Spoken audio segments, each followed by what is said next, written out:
and happy Sunday. I decided that I would go live today and share a little bit of my Sunday meal prep, what I'm prepping this Labor Day weekend, and show you a little bit about what my diet consists of, or what are some of the main things that I eat that I like to prep over the weekend to be ready for the week. Meal prepping is one of the best ways to get yourself ready to have a week of healthy meals without spending too much time or effort into doing it during the week or having to think about it too much. So it saves time, makes you more efficient. Before I do that, I'm going to raise up my tripod a little bit because I think we're a little low here. So give me a moment. Okay, so what I'm going to be making today is we're going to make beef stew and we're going to make some tuna salad.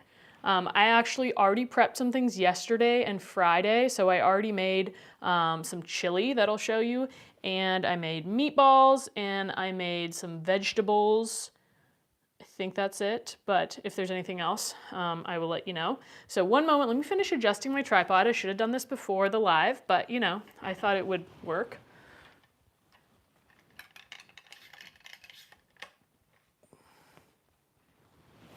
Okay. Now, we should be good to go. So, I'll show you a little bit of what I meal prepped yesterday, and then we'll go into meal prep for today. Check out my awesome apron. My mom made this for me. Thanks, Mom. Shout out to my mom for this awesome apron.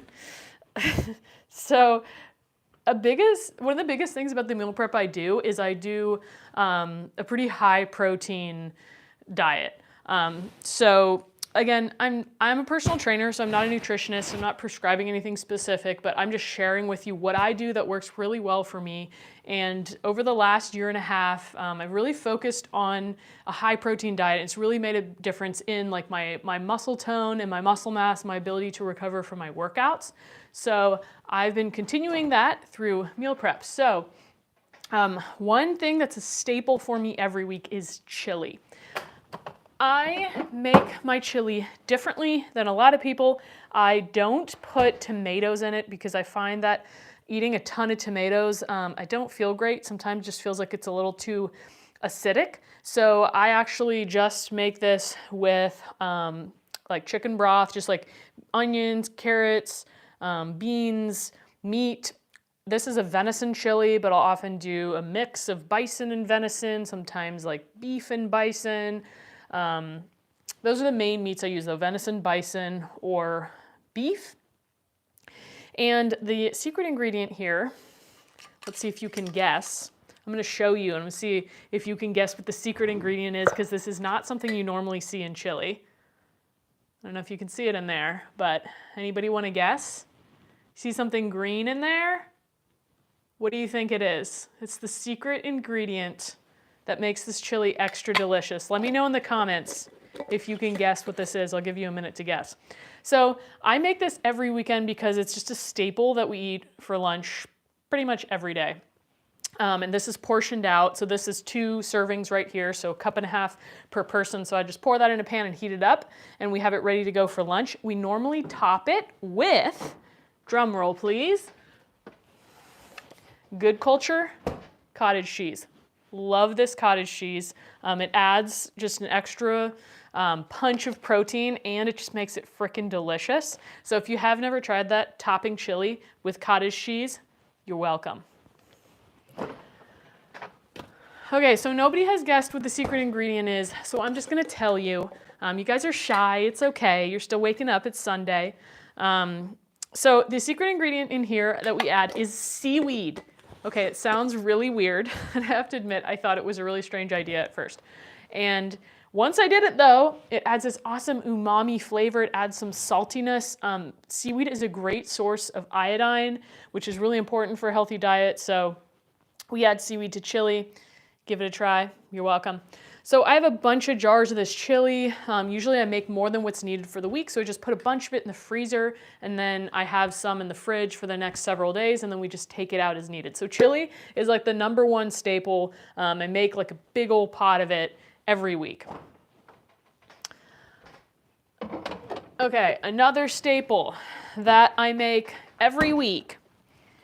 You can't really see it, but beef meatballs. Sometimes they're bison, they're usually beef. They often are a beef ancestral blend, which means that there is organ meat mixed into the ground beef. So that's gonna just take the nutrition up to another level. So meatballs are kind of like a go-to meal. If we don't have anything else, it's just super easy. The meatballs, I weigh them out like 2 ounces of raw meat, and then they cook up, so they're all about the same size, so we know about how much protein you can get from the meatballs. So meatballs are another staple. Again, I usually do beef. Sometimes I do bison, occasionally venison, but the venison ones are a little bit dry because there's not much fat in them. So we found that the beef are the most delicious ones, and then the bison. Okay, so another thing that I just prepped, you can see it over here, is a giant batch of sweet potatoes, and there's actually a few more in the oven. So this is our main source of carbs that we eat. So for me, I currently am not eating gluten because I've been working with a functional medicine practitioner, did some testing, found out that gluten was messing up my gut.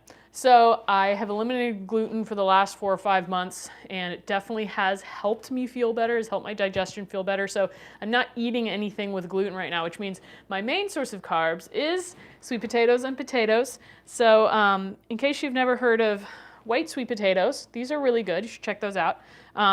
Purple sweet potatoes, these are awesome. And then Japanese sweet potatoes. If you have never had Japanese sweet potatoes, let me grab one out of the oven so you can see it. Okay, it's kind of this reddish flesh on the outside and or reddish skin, and it's got white flesh on the inside. So that's a really, really delicious sweet potato if you've never tried it. So that's a big source of the carbs for the week. Let's see, what am I missing? Well, I made some veggies yesterday. I roasted some broccoli and cauliflower, so that'll last for the next few days to add some fiber to meals. And now, what I'm going to be making today, and you'll follow along with me, is I'm going to be making a beef stew. So this is just some stew beef from the local ranchers around here, Molnar Cattle. Really, really delicious beef. They also ship, so if you want to get some, you can get some. This is just stew beef, and I'm going to cook that up with some onions, some garlic, some broth, some spices, maybe a little bit of liquid aminos, add some things in there to make it a little bit more tasty. Carrots, we're gonna do carrots in there as well. So I'm gonna be preparing that, as well as I'm gonna do a tuna salad. So I'm just gonna use some high quality tuna and mix that up with some different things. I'll show you all the things that I like to add into the tuna salad. It's gonna be really good. Hint, it also includes adding cottage cheese, the cottage cheese I showed you earlier. Okay, so we're gonna get started in just a moment. If you have any questions while I'm starting off this meal prep, or like while we're going, please feel free. Happy to answer any questions about the meal prep, about the high protein diet that I follow. And I'm curious to know if you meal prep, and if so, what are your go-tos? What are your staples for meal prep? So I got a big old pot here. I'm gonna use this pot to brown my stew beef. What am I gonna brown it in? As far as fat goes, I'm going to use ghee. This is my favorite fat to cook with because it's great at high heats and it tastes frickin' delicious. It's pretty much butter, just with all the like water, and it's like rendered butter. So this is the most delicious fat. Also, it tastes really good on sweet potatoes if you have never tried that. So I'm gonna get started by just taking a dollop of this. I'm gonna put it in the pan, start heating that baby up.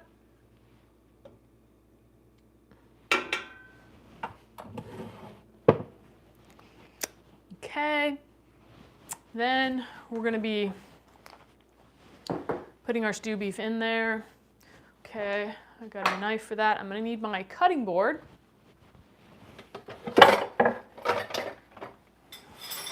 For my onions and garlic, which I'll do after I brown the meat. So I'm gonna brown the meat. I'm gonna take it off, put it into this bowl, and then I'm gonna chop it up into like smaller pieces because the stew beef pieces are pretty big and I want them to be smaller, both because it'll cook faster and I just don't want like giant chunks of beef when I'm eating my stew. I'd rather have small chunks. So I'm gonna get my carrots out.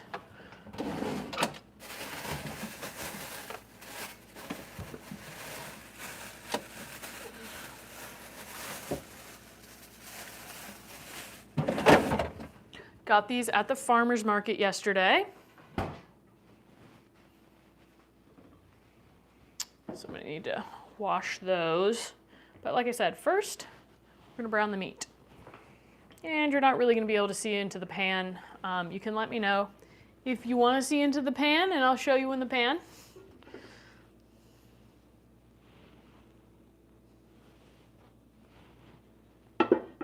Okay, we've got that all spread out. We're gonna get our beef.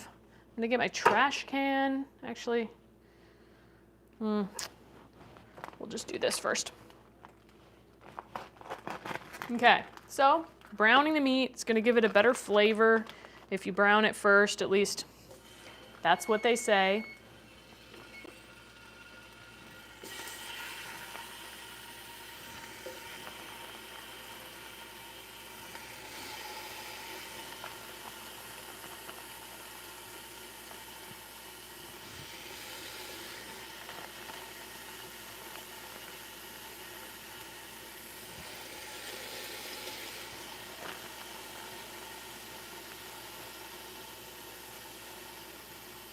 I'm gonna try not to overcrowd the pan with beef because that just will take longer to cook. Okay, then we're going to toss this out.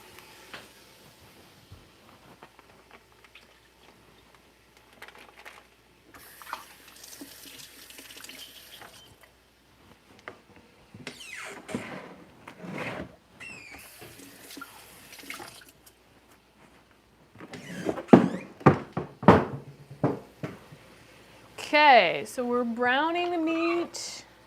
I'm gonna just stir it around a little bit. Give it a few seconds. Sorry, a few minutes. A few minutes to brown.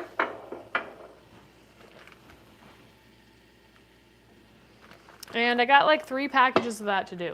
So while that is browning, because it's gonna take a minute, we're gonna move over here and we're going to chop up some onions.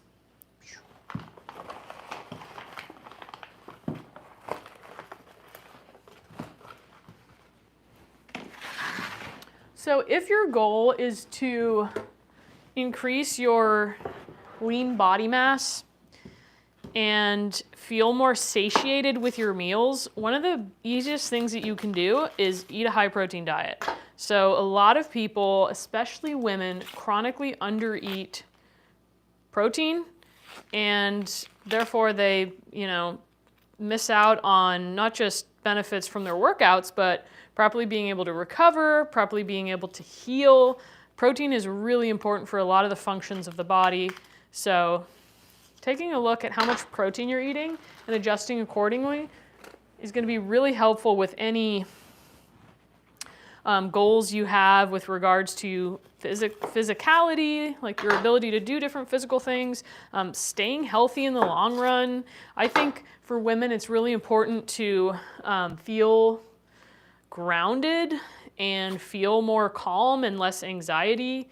I would say I noticed a huge difference when I started increasing my protein intake. When I first started tracking my food and paying attention to how much protein I was eating maybe like 80 or 90 grams of protein a day, which is not a lot, especially for somebody who's active like I am as a personal trainer. A lot of my work is doing workouts and filming workouts.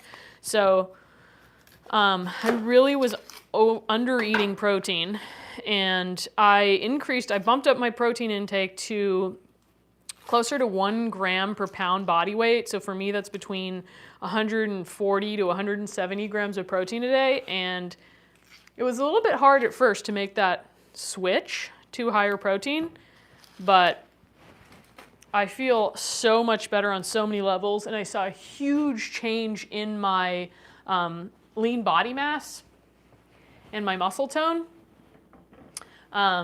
Huge difference. Like the way my arms are like muscular now, they did not used to look like this, despite that I was working out all the time. And the biggest reason I believe they look like that is because of that increase in protein. So that's why meal prep is so important. And I do my best to source really high quality, especially high quality meats, because if you're eating a lot of protein, you're eating a lot of meat, you want to make sure that it's good quality. Obviously that can be price prohibitive, but you just do the best that you can. We're lucky to have some really amazing beef that's literally almost grows, or the cows are literally almost in our backyard. So really local and really good. So much better than supermarket beef. And if you're watching, I'd love to hear from you. What diet, for lack of a better word, not diet per se, like you're trying to lose weight, but just what does your diet look like? Is there anything you struggle with regards to eating healthy? What are some of your go-to meals? What are some meals that you like to prep? If you do meal prep, let me know. So as I mentioned, chili's a staple for me. Meatballs are a staple. And beef stew is not something I make every week, but I would say make it regularly. I also like to make different soups with like pozole or green chili, like chicken green chili verde or whatever it's called. Where you make a bunch of chilies and then add shredded chicken, and it's freaking delicious. Tuna salad is also, it's not an every week, but regularly. You could also make a salad. I haven't tried this yet, but I've been meaning to try it with sardines. Tuna can sometimes have a lot of mercury, so sardines are another option. Smaller fish, less likely to have as much mercury or other toxins in them. Really nutritious and healthy for you too, sardines are. Okay, so we're getting close to having browned this batch. The liquids come out, so it's cooking a little bit slower.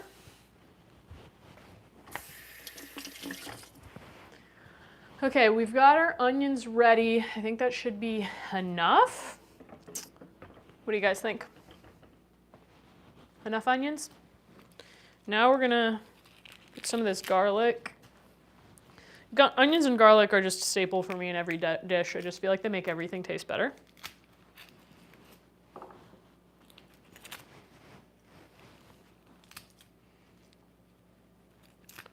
Let me know in the comments if you're a fan of onions and garlic or if you leave them out. No wrong answers. Oh, keep dropping stuff. Yeah, so a lot of people shy away from meal prep because they think it's a lot of work and like too much work, and they don't want to spend their weekend cooking.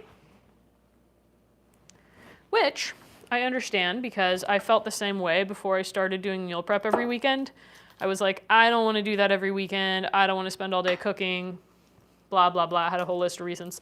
But I realized that it can start taking up a lot of time during the week if every day you're trying to decide. It can take up time and like brain power to go, what are we gonna eat today? what are we gonna eat tonight? Okay, I gotta think about what to eat. Oh God, we don't have the right ingredients for that. Okay, I gotta go to the store. I gotta spend several hours cooking every night. And especially as a entrepreneur and somebody who runs their own business, it was just taking up a lot of time and brain power that I didn't want to be spending on meals. So even though meal prep can take a lot of time, and it may take up more time in the beginning as you're getting into a rhythm and as you're deciding what to make, in the long run, I think it saves a lot of time and energy. And you might find that you'll start to enjoy it. I definitely found that. Again, I was not looking forward to it. Oh, got something funky going on with this piece of garlic.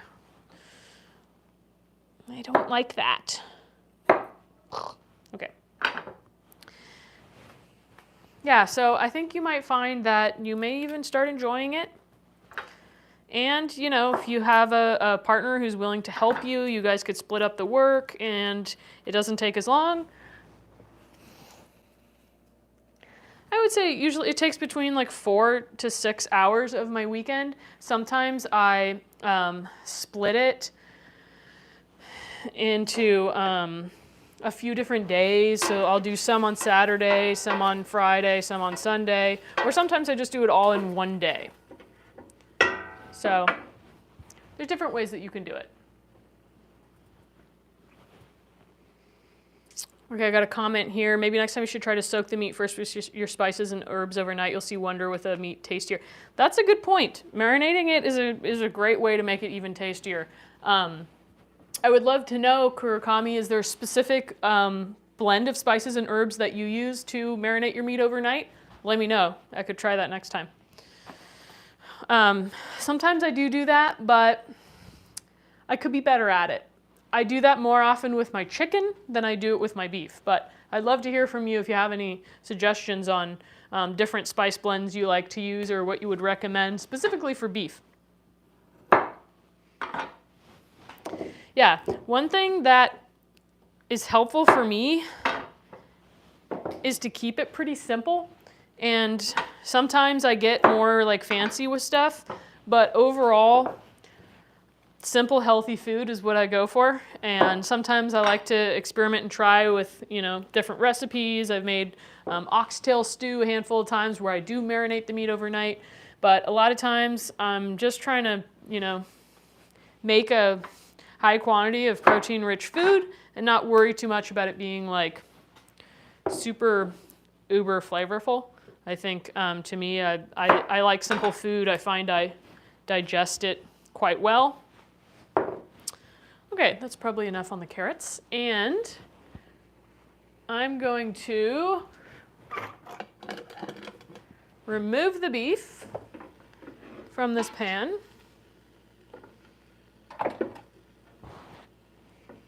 I'm going to pour it into this bowl.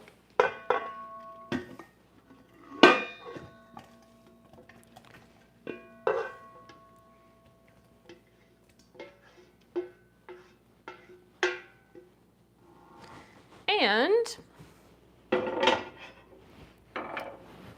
we're going to do the next round.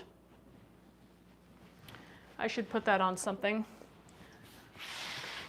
because it's going to get hot, that bowl is. Okay, so I'm going to add a little bit more fat. And I'm going to add our next batch of beef.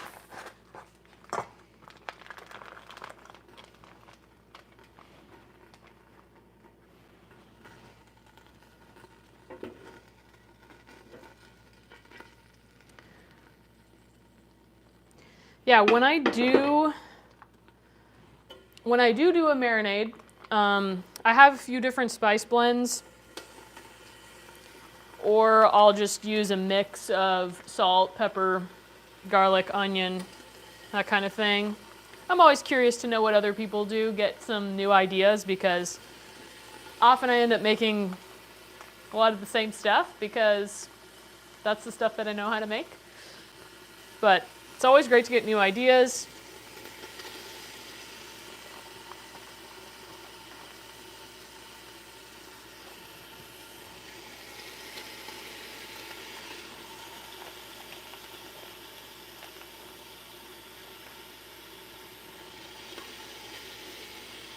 course, my cat is hanging out here waiting to see if she's gonna get any scraps because I often give her scraps.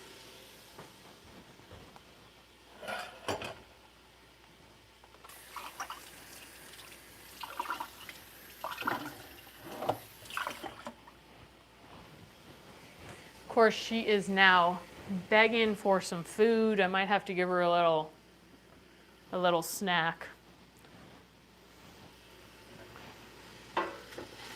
Okay, so we're on our second batch of beef that we're browning.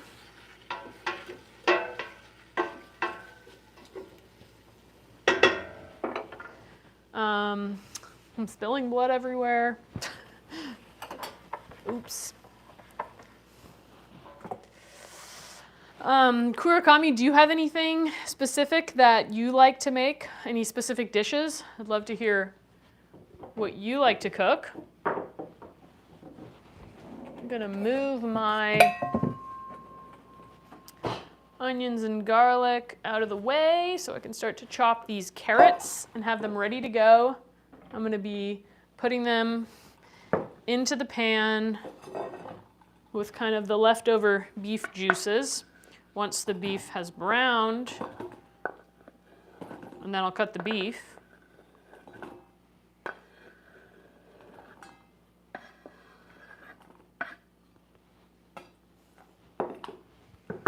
Okay, I gotta wash these carrots.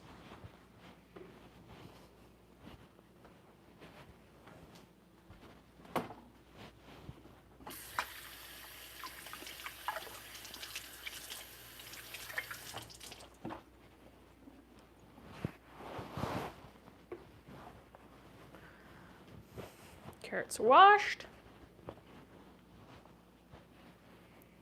Time to chop them up.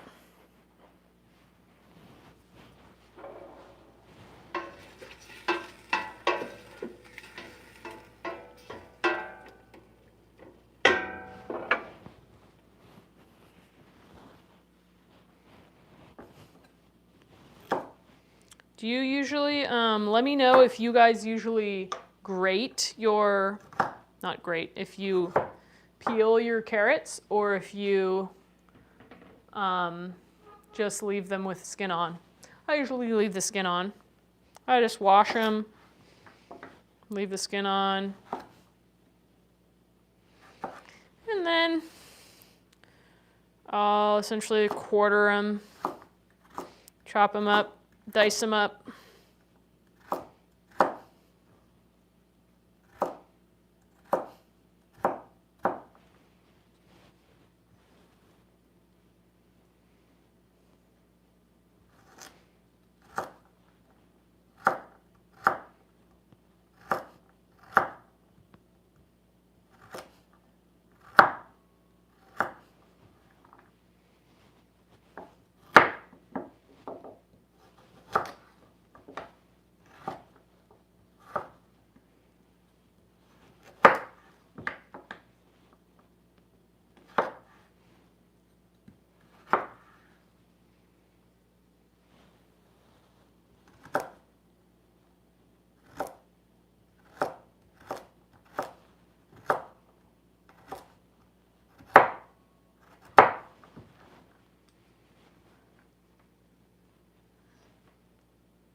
I'm losing carrots.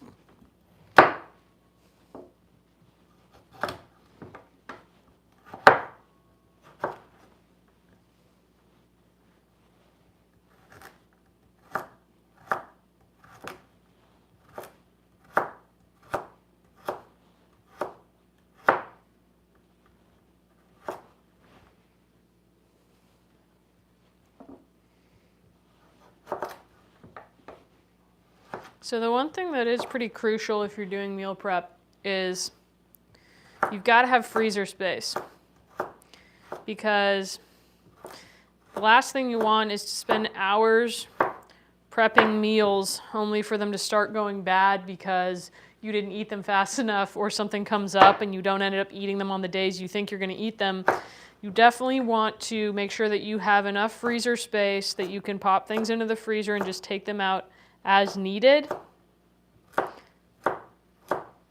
That way you can make sure that your efforts don't go wasted, your food doesn't go wasted. I really dislike wasting food, so do my best to make sure that we don't waste any of the food. We do a pretty good job. I don't think we've wasted much.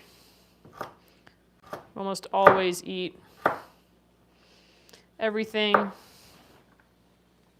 only been a handful of times where I've ever had to throw anything out.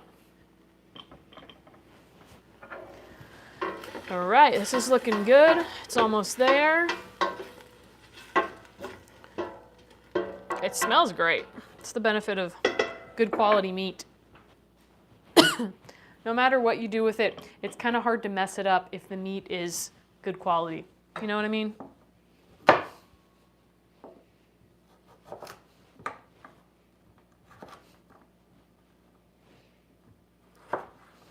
Another staple in our week is steak.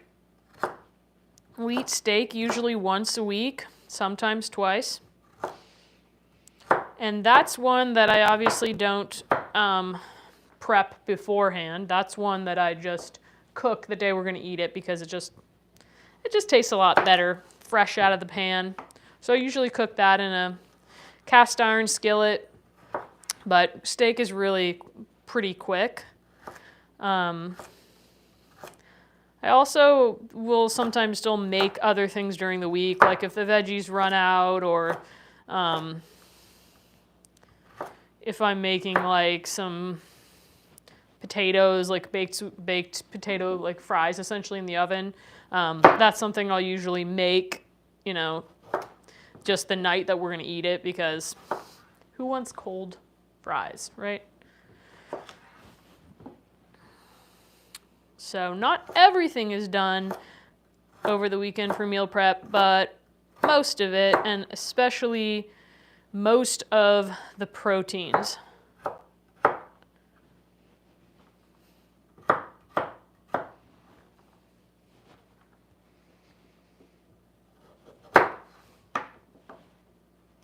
Nice thing about this beef stew is it's not a ton of work. It's like, there's some chopping. I feel like the chopping kind of takes the longest, but like once you brown and chop the meat, you just kind of put it all together in the pan, add some different flavorings, and then you just let it stew and simmer for as long as it takes for your beef to get soft, which can take several hours, but you don't really have to do much. Maybe you stir it every now and again, but for the most part, you can just let it sit. Okay, looks like we can dump this out. Sorry, I didn't turn the camera. This is my first meal prep live, so bear with me. We'll see if you guys enjoy it and want to return, or if you're like, go back to the workouts. We don't want to see your meal prep. We just want to see kettlebells. Okay. A little more ghee in there.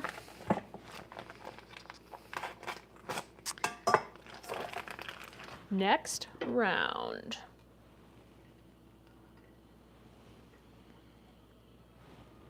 I don't know if you guys heard that, but my cat just meowed because she wants raw beef. And I might just give her some.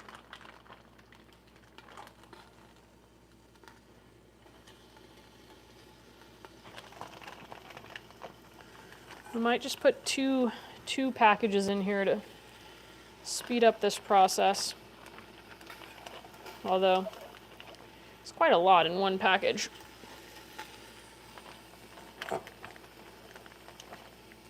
There's a nice small piece for my kitty. We'll keep it at one.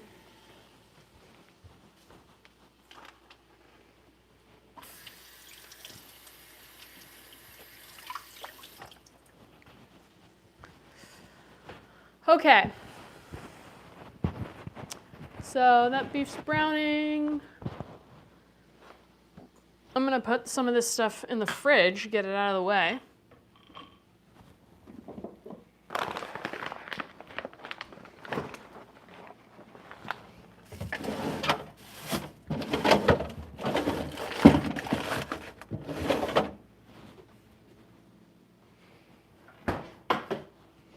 And now, I need to put my carrots in something. I'm gonna put them in this bowl. That way I can start to chop up the stew beef.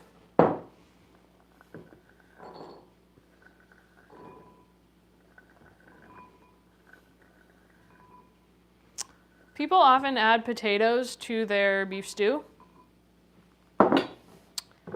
And I have, but I'm kind of a bigger fan of eating potatoes like by themselves or in the oven, so I usually don't put them in my beef stew, although I have before, but I kind of like it better without.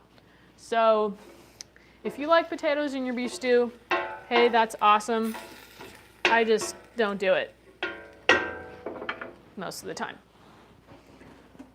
Okay, I should probably take these potatoes out of the oven before I forget they're in there.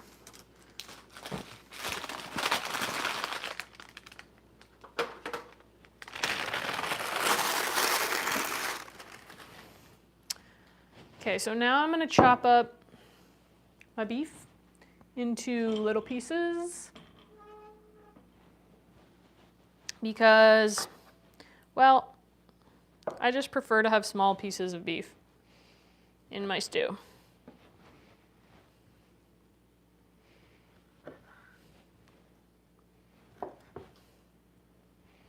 Let me know if you prefer big chunks or small chunks in your beef stew.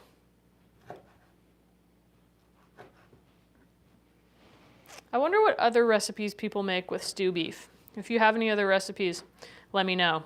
I've often looked that up on Google, what can you make with stew beef? And they all just say the same thing, like beef stew. So there's not a whole lot of variation on that, although I'm sure there's plenty of other things you can make. It's just, that's what pops up. So I'm curious to hear if you have any other ideas. What else I can make with stew beef.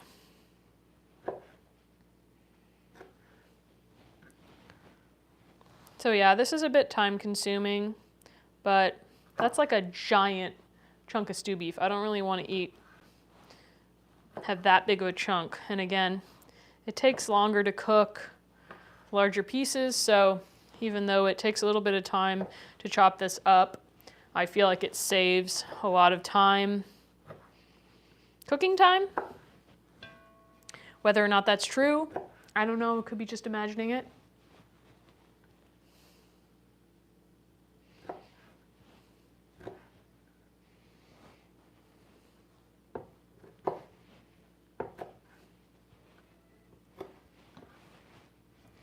My cat is really wanting a treat. She knows that I often give her a treat when I'm doing meal prep. So she is here for it.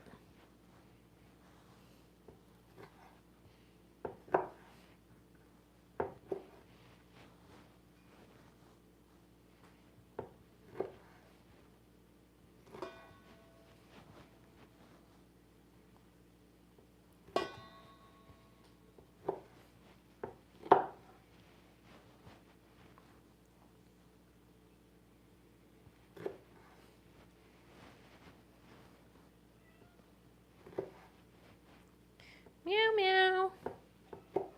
Meow, sweetie. I'll give you a treat in a bit. Don't you worry. You'll get your treat.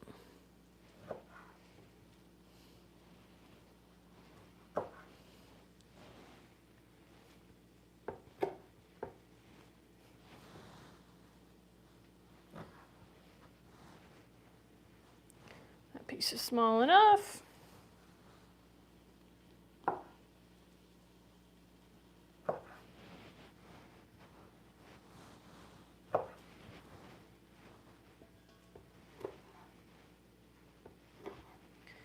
to give that browning meat a quick stir.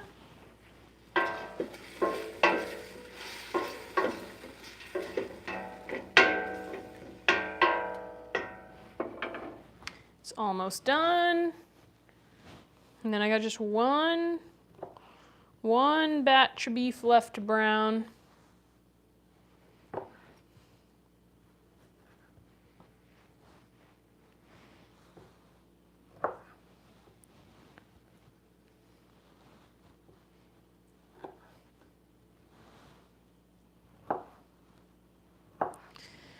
I honestly think that meal prep is one of the biggest hacks for getting fitter and healthier for people who are like, you know, optimizing their workout routine, but they're not optimizing what they're eating. You're missing out. You're missing out on the benefits of having fresh, healthy, protein-rich food ready to go. It really cannot be understated how important that is if you're trying to improve your health, because the reality is that what you eat has a bigger effect on your health overall than your exercise. Yep, it's true. You don't need to exercise to be healthy, but if you eat unhealthy, you will be unhealthy. So, you know that saying, you are what you eat. It's true, your food literally becomes you, and it nourishes you, you know, not just physically, but mentally, emotionally, spiritually. That's why I think it's really important to get good quality meat, because those animals that, you know, gave their life, if they, you know, are abused or very unhealthy, that's likely not what you want to put into your body. The great thing about this beef that I'm using is I know for a fact that these cows are loved while they are alive. And while that might seem kind of contrary to love something and then, you know, kill it or eat it, I think it's absolutely possible. And I think it's absolutely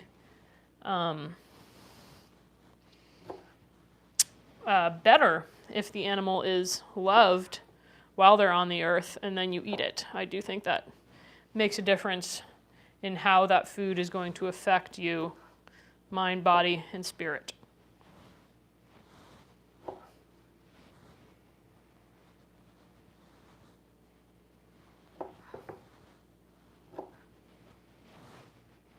Okay, almost done here. Then we're gonna take the other beef out, put the last batch in.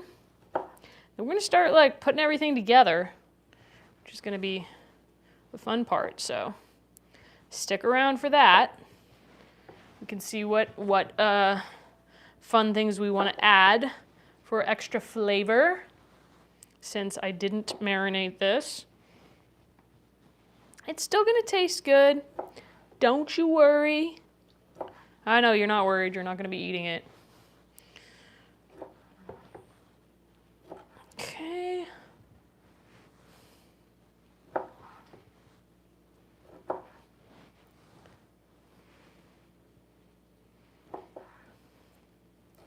Might be needing a different bowl here soon to move this beef into.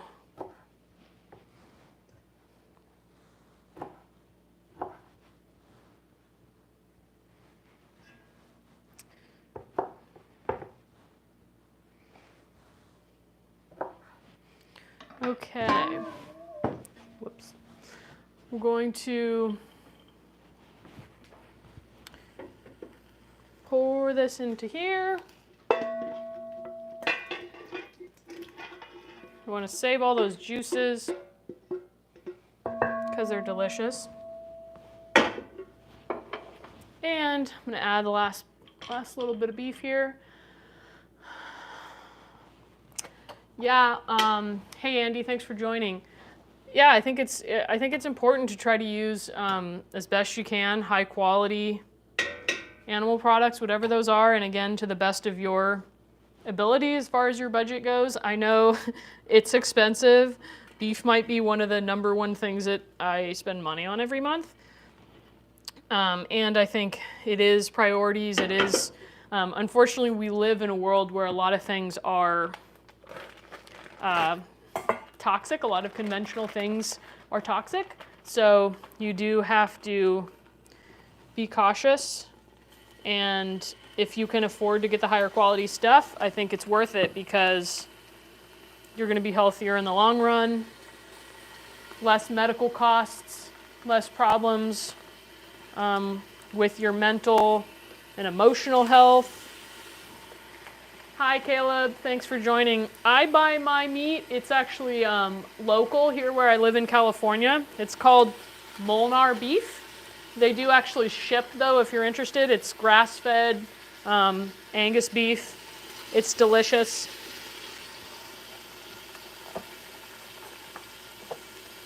I do also buy venison and bison, and I buy venison from grocery outlet, and I buy the bison from Costco. I buy the Kirkland bison.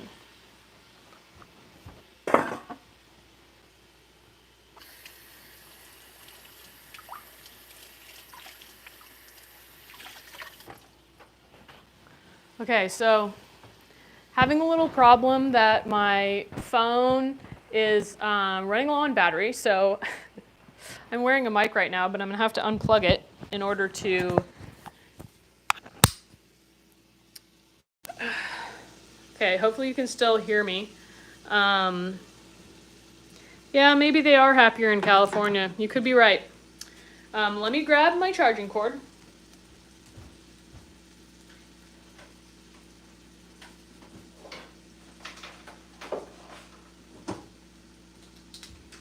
I think we should be able to charge while we do this. How much do I spend a month on meat? Good question. A lot.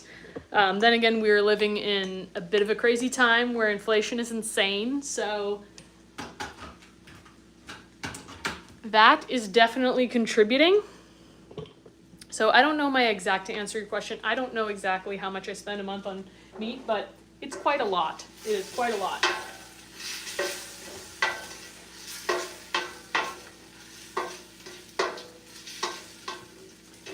I would say it's upwards of $500 a month, but that's for two people, so for me and my partner. So if you're one person, it may be less than that. Yes, California is very expensive. You are correct. You know, it's the place I grew up and the only place I've lived, really. So it is expensive, but I also don't have a whole lot to compare it to because I've never lived anywhere else. Yes, I like turkey and chicken.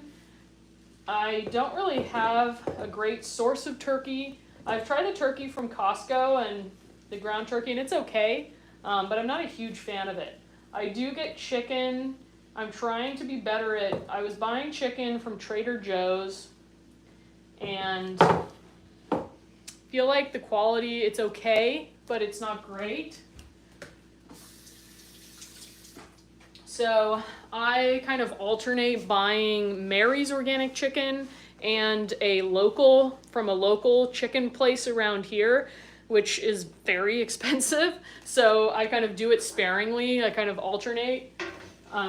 Again, you got to work with your budget, and you know, sometimes the local stuff is more expensive, and I don't blame them. I understand because they have a lot of costs, I'm sure, that I don't quite know about, and it's hard to be a small farmer, but it is quite expensive. So I will often opt for like Mary's, which also isn't cheap, and like I said, every once in a while I get some Trader Joe's, or for a while we were eating Trader Joe's chicken every week. So again, you gotta work with what you got. I think the Trader Joe's chicken is better than it used to be. They now have air chilled chicken, so that's supposed to be cleaner.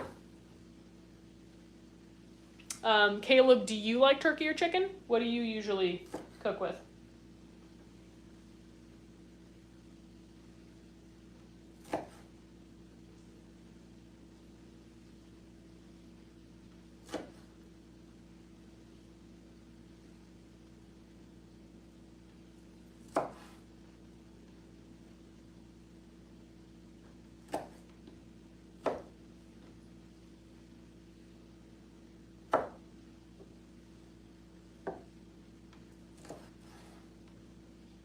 You like chicken? Yeah, chicken's great. I've got some chicken drumsticks in the freezer. I'll probably make those next week. I love to like marinate those and bake them in the oven. Love chicken drumsticks. Or chicken thighs. Chicken thighs are good too. Turkey steaks. Interesting. I don't think I've ever had a turkey steak.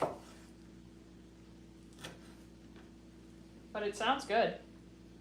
I think the thing with turkey is just, well, kind of like with any meat, similar to chicken, just needs some flavor. I think that's a great thing about beef is it has this amazing flavor, even if you don't put a ton of seasoning on it. I feel like, you know, chicken and turkey can be a bit more bland, so maybe requires a little bit more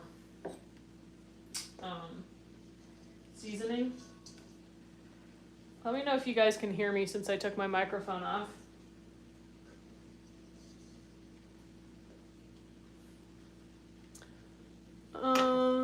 Chicken saves me money. Yeah, steak is definitely expensive. That's true. It's very true. In this world, everything's expensive right now, so I say just, hey, whatever protein you're able to afford and feels good, that's awesome.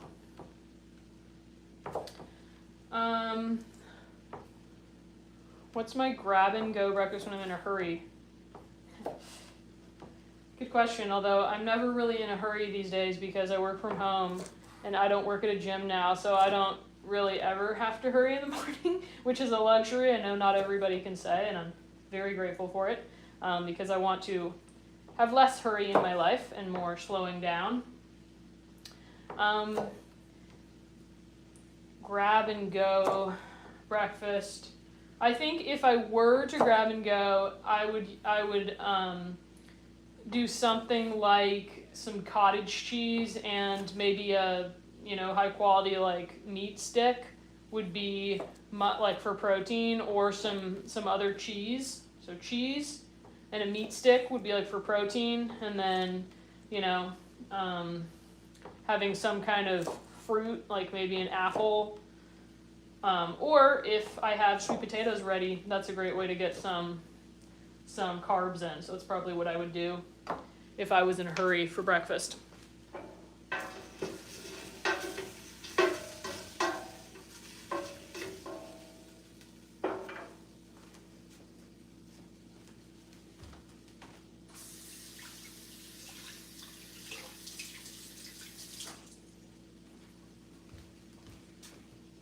Okay, we're almost ready to put the veggies in and start cooking those up. Cottage cheese, berries, and peanut butter. That sounds like it could be good. A little savory and sweet.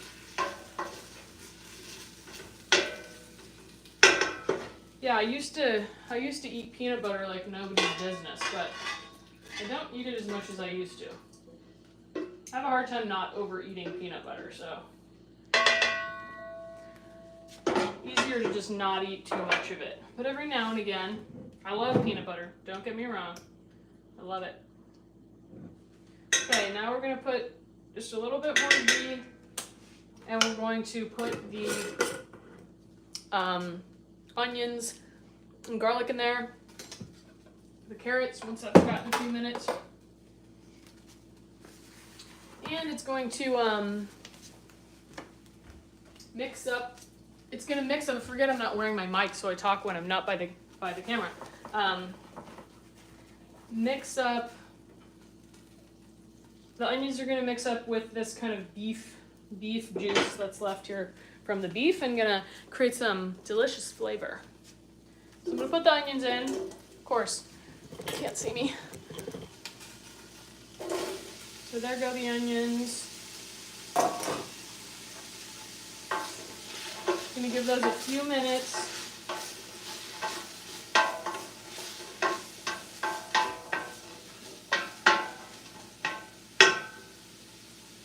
Before we put the garlic in and then the carrots.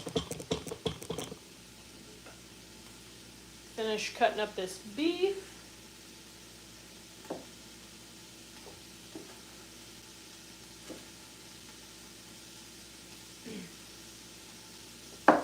I have a bad habit of excuse me, underestimating how much food we eat, and I'm trying to get better at making more food than I think we're gonna need, so it'll actually last. So you see I've got a lot of stew beef here. It's probably about 4 pounds of stew beef. And it seems like a lot, but it's really not even gonna last that long. Like what I make here in the beef stew will likely be 3 or 4 meals is my guess for 2 people. So 6 to 8 meals total. So it's really not all that much. Looks like more. And it's never bad, if you have the freezer space, it's never bad to make too much because you can always save it for later. Or if you know, the good thing about having excess in your meal prep is that if you have to skip a week of meal prep, you're going out of town or something, you still have some stuff in your freezer. Now, we usually eat most of it, honestly, so we don't have a ton left. Maybe we have like a jar or 2 of chili and meatballs to carry over to the next week, but it's not really enough for a full week, but it's something. It's a head start.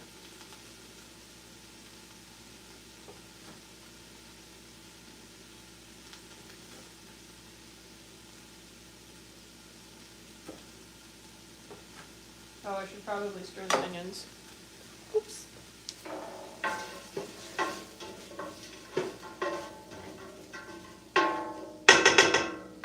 It's too bad you can't smell on YouTube Live. That'd be nice. Yeah, it's a good point, Andy. It's key to have enough Tupperware also to hold it. I prefer to use glass Tupperware, so I have like handful, like 5 or 6 glass Tupperware, and then I mostly use mason jars, glass mason jars, for things like beef stew, chili, even the meatballs I'll put in there. And then, I can put other things like veggies and tuna salad and different things into like an actual rectangular container that's a little easier to get it out of.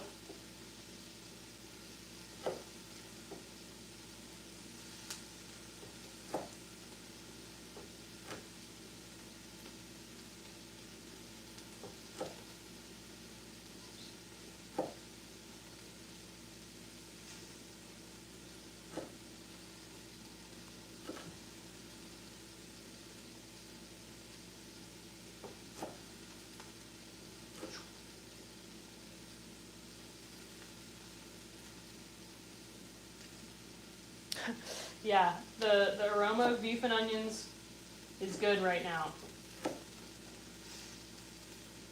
They should figure out how to do that. Although that would also be kind of creepy if they could transmit smells through technology somehow.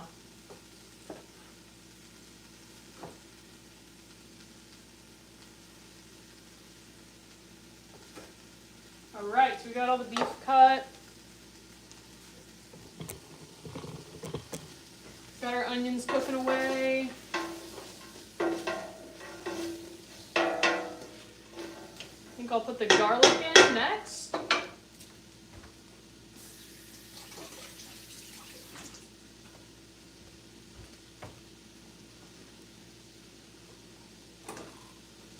Garlic press. This is my best friend. Very useful. I like to fit as many cloves in there as I can. Well, I'm just going to fit 2. Put that in.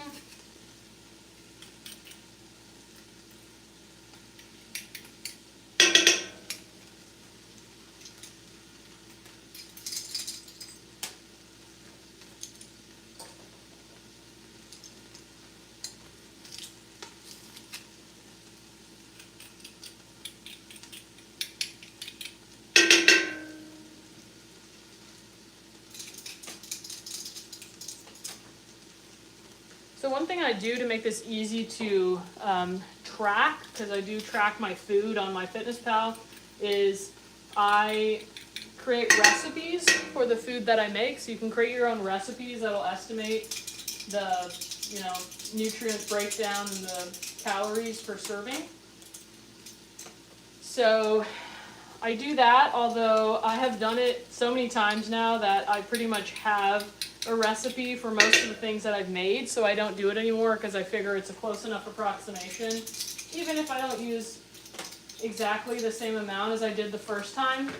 Again, it's an approximation, but it gives me an idea of, a pretty accurate idea, I think, of how much protein I'm intaking and how much calories I'm taking in. So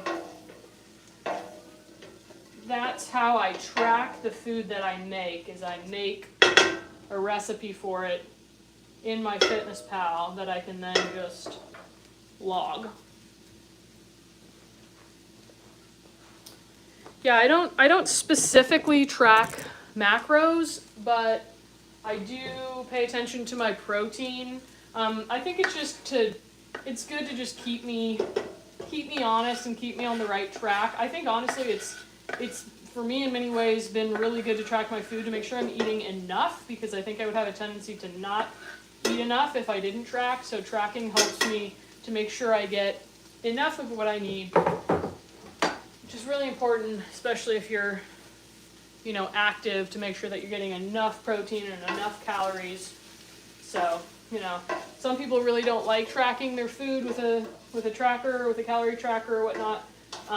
But I think I can understand that, because I've used it before to, you know, try to minimize how much food I was eating and eat less. But I think if you're using it as a tool to make sure you're getting the right nutrients, it can be a really powerful and helpful tool. Hi, Anderson. Thanks for joining. We're not doing a workout today. We're doing a meal prep. I'm good. How are you?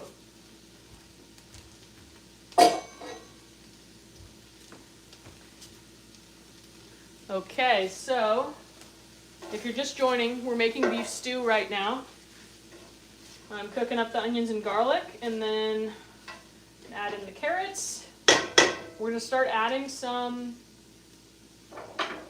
other things to it. We're going to add some broth. Yes, I'm cooking today. I'm sharing some of my meal prep. As I had, at the beginning of the live, I showed a few things that I had made yesterday and the day before. Often I just meal prep on one day, but this weekend I happened to just kind of spread it out, so I just did a little bit Friday, Saturday, Sunday. If you want to know what I made, if you weren't here at the beginning, let me know, and I'll show you the other things that I made. One thing you can see in the background here is there's a giant tray of sweet potatoes. So you might think that's a lot of sweet potatoes, but me and my partner go through a lot of them. So this is a Japanese sweet potato. If you have never had a Japanese sweet potato, highly recommend you try. This is one of my favorite types of sweet potatoes. It's way better than the orange one. There's also something as a white sweet potato. Sometimes they're called a Hana sweet potato. These are also yummier than the orange ones in my opinion. And then this is like a purple sweet potato. These are really small. They're not always small, but these are also better than the orange sweet potato. There's a lot of sweet potatoes that are better. There's another type of sweet potato, my favorite type of sweet potato, also known as an ube sweet potato, or they're sweet potatoes grown in Hawaii, and those are like candy.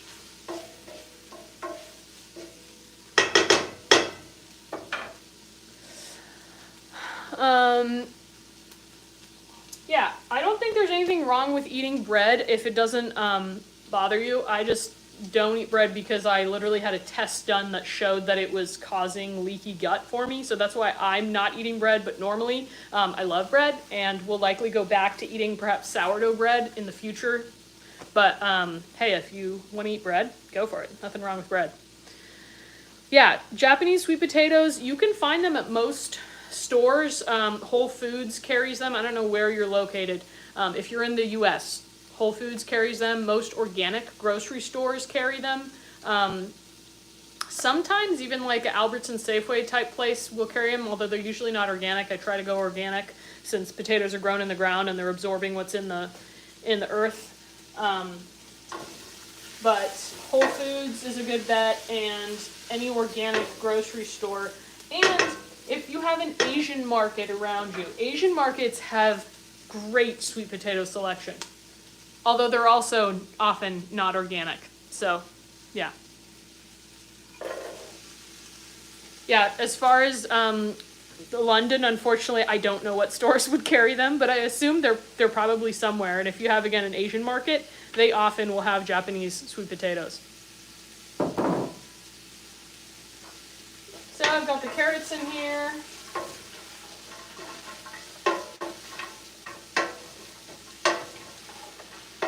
I'm going to give that just a couple minutes. It's like the little vegetable mix, help give us some extra flavor. And then we're going to put the beef in. We're going to put some broth in.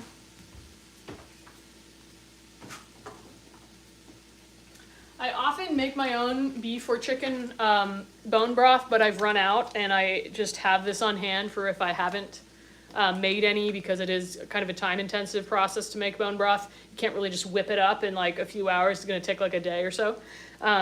So I use this. It's organic. There's low sodium from Trader Joe's. I'm sure you can find something similar in Europe at a regular grocery store. Look at you guys, Andy and Anderson, both from the UK. Do you guys know each other in real life or just on YouTube so far?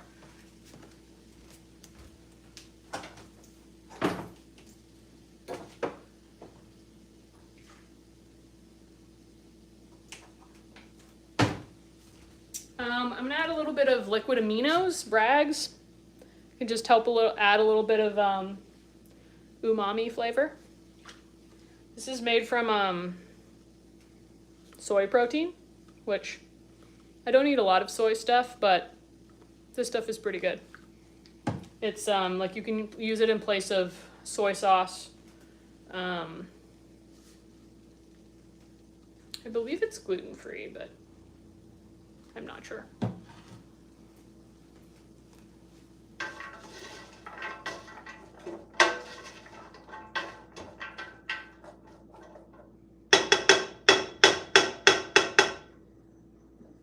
Okay, so it's time to add everything together. We're gonna add the beef.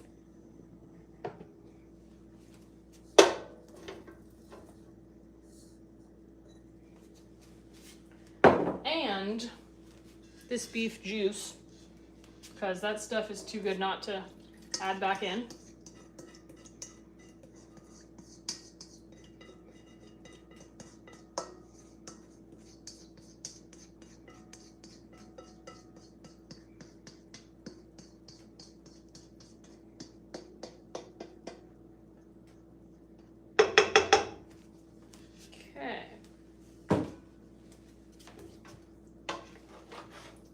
Mix that all up. And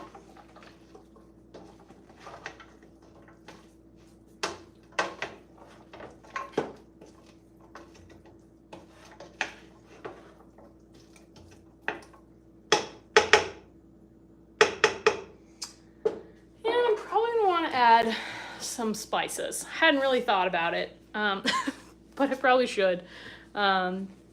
Oh yeah, those coconut aminos are good. I've used those before. For some reason I don't have them right now.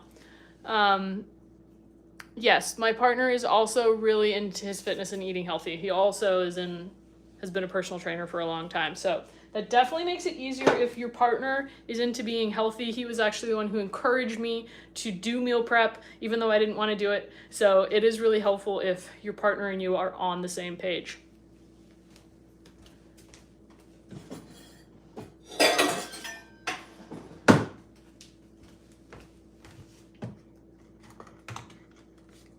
I'm gonna add probably about a tablespoon.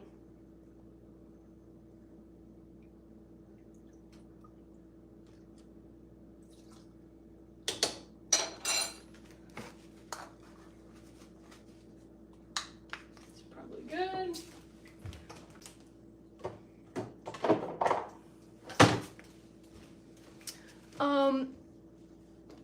know what it means to say he's washing up, but he doesn't know it yet. If it's an insult, not cool. I don't accept that about my partner, so no mean-spirited jokes.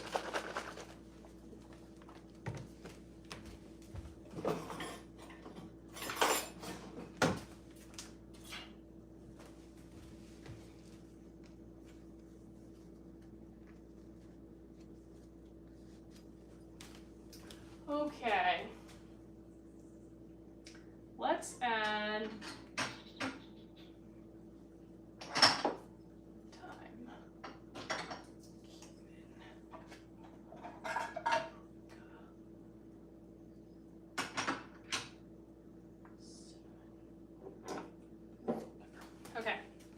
we're gonna start with, we're gonna add some salt, we're gonna add some pepper, thyme, cumin, paprika, and a little bit of cinnamon. Cinnamon's like the secret ingredient for everything. Even in savory dishes, I feel like cinnamon is just delicious. Add about a tablespoon of salt, maybe a tablespoon and a half. Start with that. Just go a little conservative on the salt. Better to undersalt than oversalt. You can always salt while you're eating, but if you make it too salty, there's no getting out of it.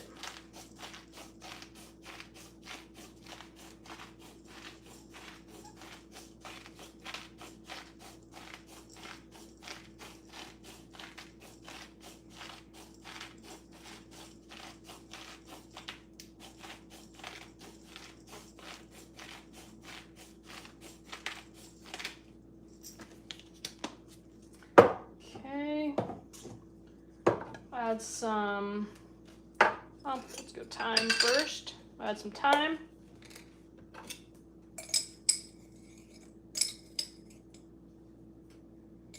Couple teaspoons.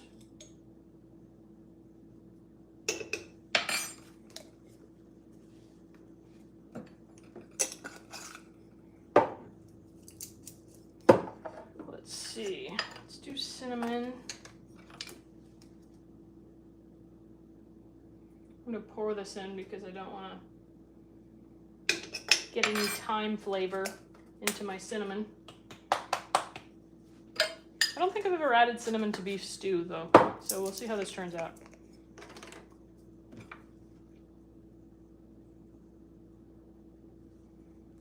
Cumin.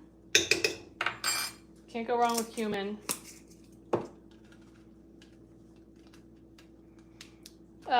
Yes, I use sea salt. I do. I'm just gonna empty this paprika in here.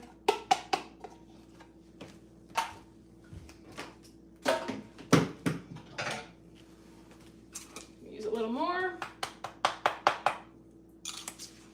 Okay, that should be a good start. Now we're going to add in some broth. We want to make sure that it's covered so that it can simmer and get soft, because that's the key. Oops. You want it to get soft, it's got to be mostly covered with liquid. Doing a great job at spilling my broth.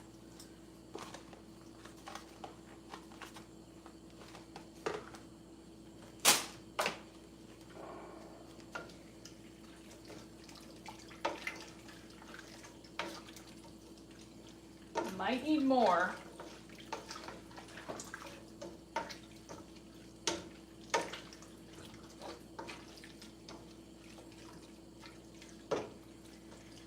Yeah, I think I'm gonna need a little more broth to get it kind of submerged in here. And then we're just gonna let it stew, and that's pretty much gonna be the end of the beef broth, or the end of the beef stew portion of this session.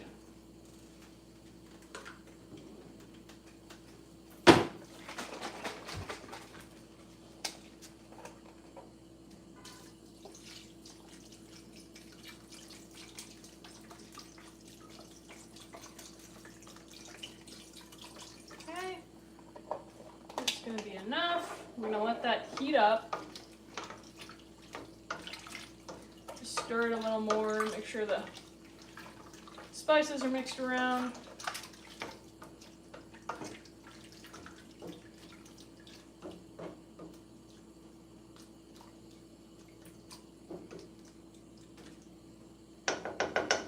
And then we're gonna put the lid on and bring it up to a boil.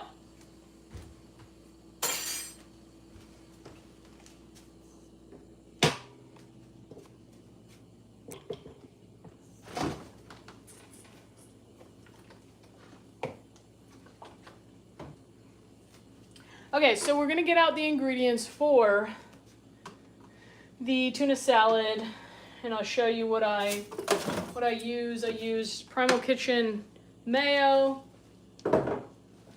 and I'm gonna use cottage cheese,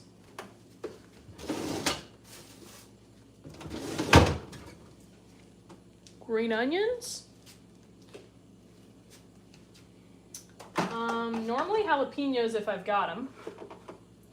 I made some mustard, but I think it might be a little too... It's actually not bad. I was gonna say it's gonna be too potent to use, but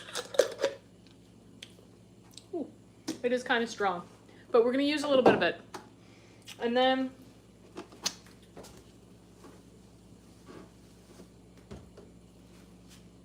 Fuji apple, and you know what? I'm gonna use this really delicious raw jalapeno jack cheese that I found the other day, and it's really good. So, oops, I think that's all, besides obviously the tuna that I'm gonna show you in a minute. Which I have two options for tuna, two different types of tuna that I can use.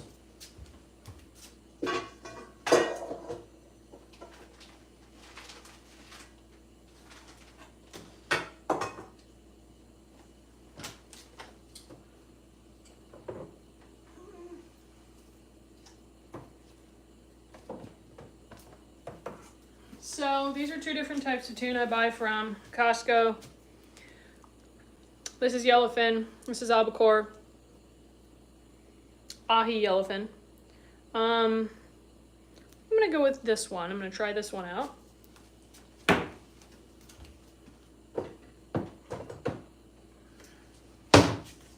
Now the first thing I do is I wash the tuna because I don't want to have the salt that's in there. So I can kind of salt it to taste. Figure out how much tuna I'm gonna make.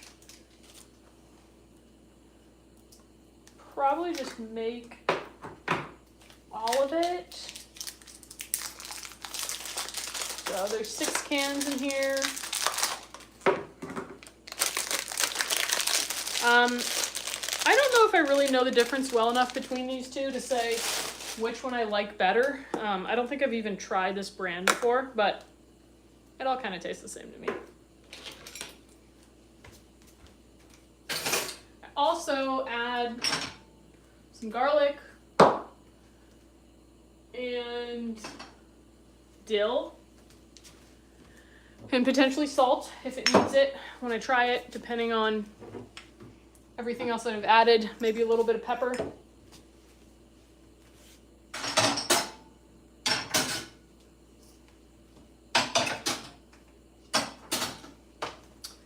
Okay, so I'm gonna wash a few of these things first so we have space here.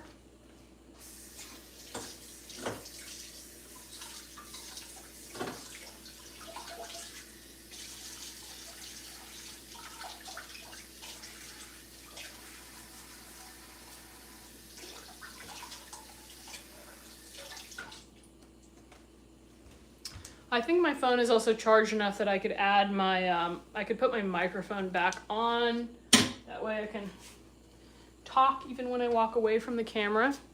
Now Maybe we'll let it charge a little bit longer. Okay, gonna need to wash this guy.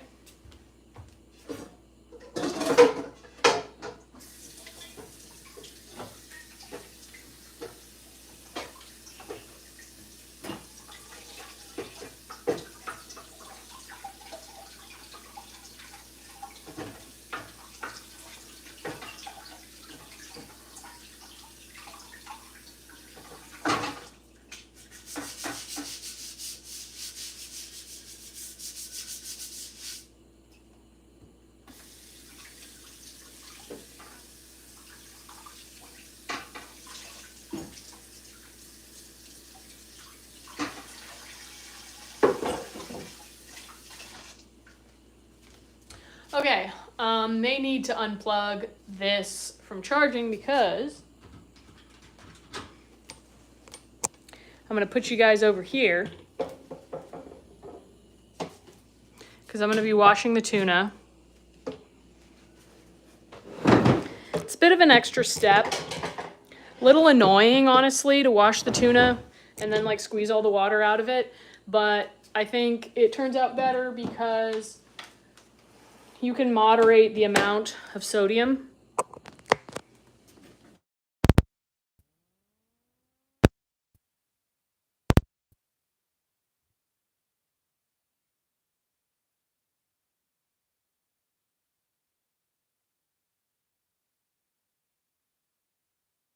So hopefully you can hear me now on my microphone. Get that set up. Got a lot of dishes in here. That is the one downside of meal prep. Dishes. But perhaps less dishes you have to do during the week. Okay, so I got my tuna. You can add a lot of interesting things to your tuna salad. You can really make it your own. You can just choose different things that you like that add crunch or flavor. I gotta check my recipe to make sure I'm not missing anything I usually add. Honestly, I keep it pretty simple usually with my tuna salad. I don't add, I mean, some of you said that I'm adding things that you don't normally add, so I guess I do add some things that maybe people don't usually add to their, sorry if that's loud. So I guess I add some things that people don't normally add, but, oh, I'm gonna need a bowl. I'm gonna need a bowl to put the tuna in, so I'm gonna have to wash.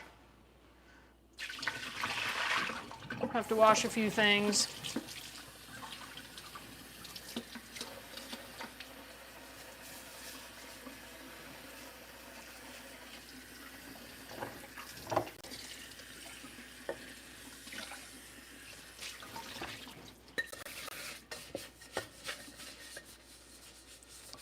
Yeah, something else you can do with the tuna salad that's really nice as a meal is you can put it in a wrap, like in a tortilla or other type of like sprouted wheat wrap. And that's a good way to have like more of a full meal. Tuna salad is super high protein, but you need some carbs too. So that's where a wrap can be a good way to get some extra carbs.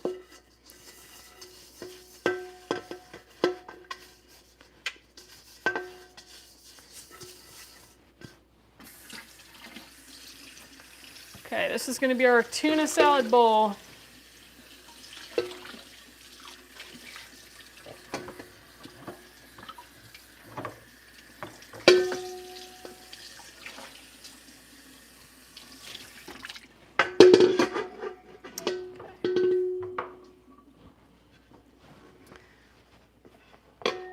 Another great source of carbs, while we're on the subject, besides the sweet potatoes.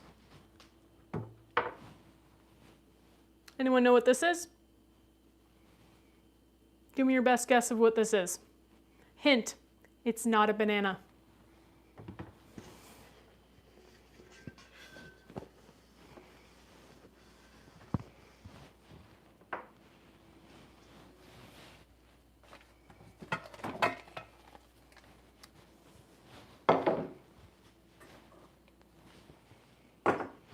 No guesses?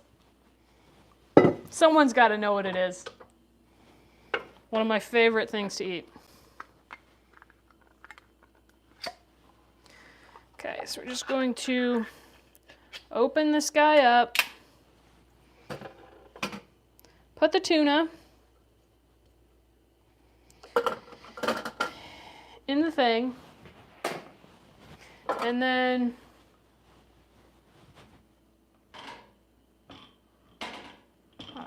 angle shifting, got to do here. I'm just going to kind of like mush it up and wash it. Which honestly, I probably should be doing this with filtered water.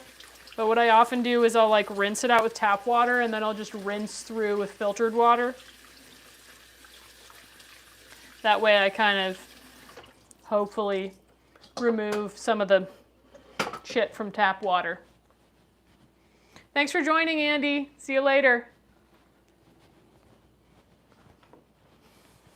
So I got some tap water. Excuse me, filtered water. And I've just rinsed that through, and then I'm gonna just press out the excess water, and then it'll be ready to go into the bowl. It's kind of the most annoying part is like pressing out the water. You kind of got to get tuna hands in order to do it. Like just kind of like squeeze it out. But it's kind of fun. Just make sure you wash your hands.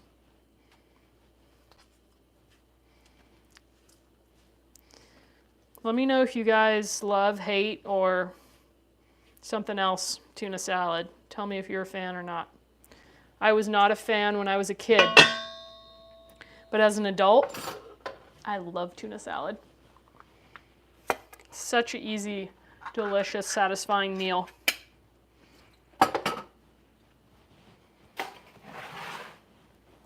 I gotta check my beef stew soon to make sure it's not boiling.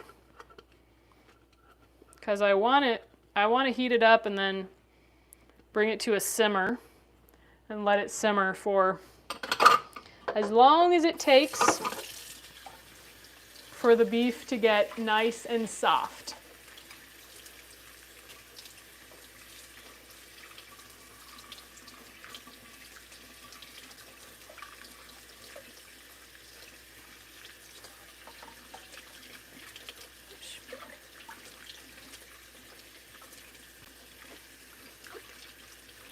So just washing out any salt so I can salt it to the level that I want.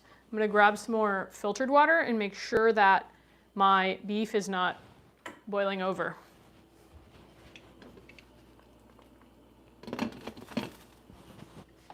It's getting there. It's almost boiling. And then we'll turn it down and just let it simmer.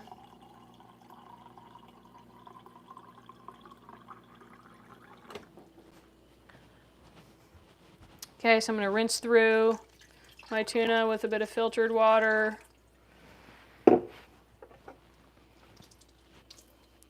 Then we gotta squeeze all the water out. Works best if you squeeze it, I think. Fastest way.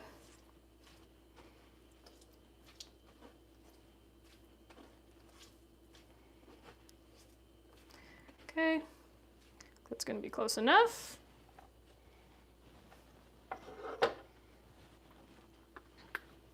Two down, four to go. Let me know if you're watching, do you do meal prep, or how do you decide on your meals during the week? Do you just make it as you go? What is your strategy for your food? Or let me know how many times you usually eat out per week, and if you have a go-to, let me know.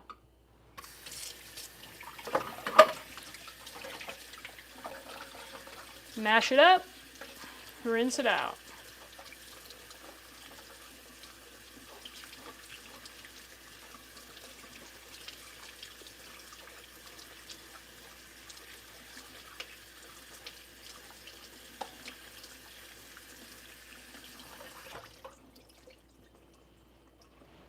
Nobody wants to share, huh? Don't be shy.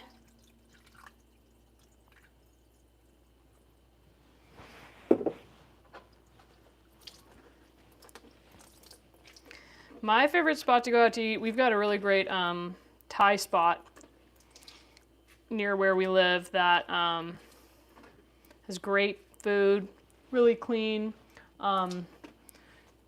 really quick takeout. It's like you call for takeout, 20 minutes later, it's ready. So that's kind of our go-to for takeout.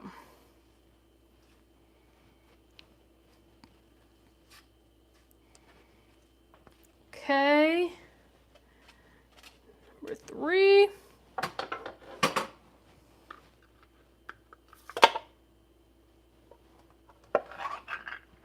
Oop. So that's why I'm wearing an apron, so I don't spray myself with tuna juice.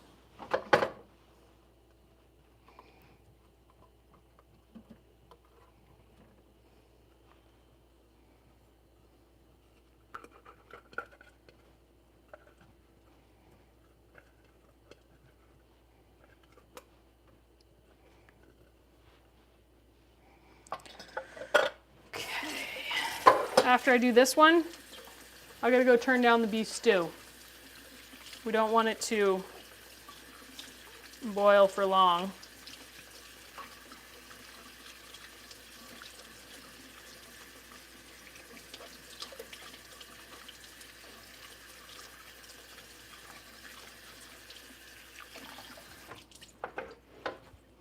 And I'm gonna fill up my filtered water. Oops, it's boiling. That was what we were trying to avoid, but it's okay. It's okay.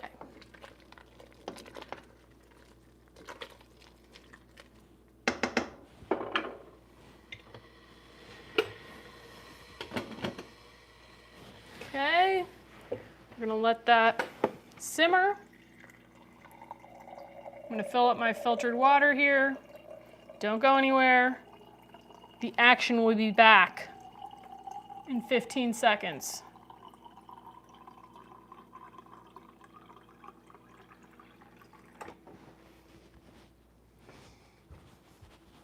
Okay. Rinsing that out. Almost there. Stay with me. I know this step is boring.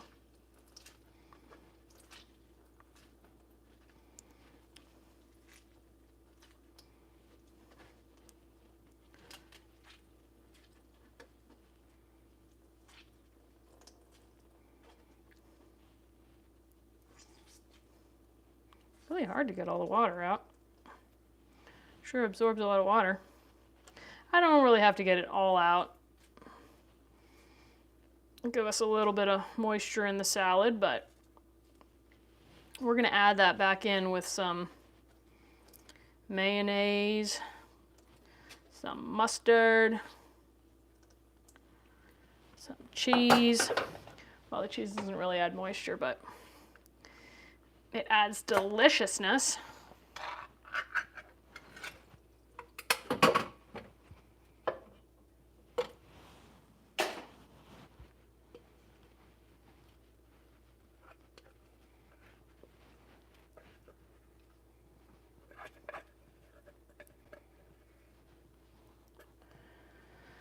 Okay, after this one, we got just one can to go. Just rinsing the salt out of the tuna here so we can put it together with our other ingredients for tuna salad. We're gonna add in some apples, some cheese, some green onions, cottage cheese. So actually adding 2 types of cheese because I love cheese.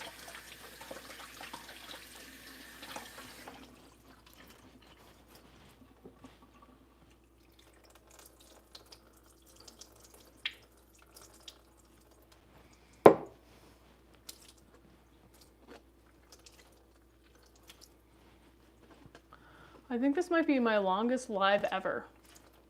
Actually, it's definitely my longest live ever. 95 minutes and counting.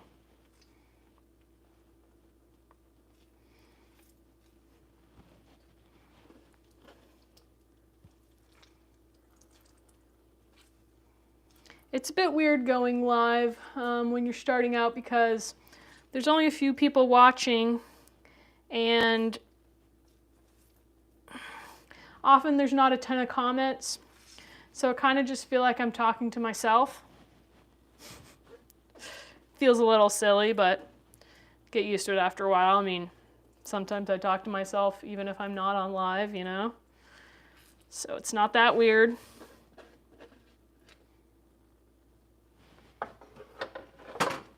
Okay, last rinse here.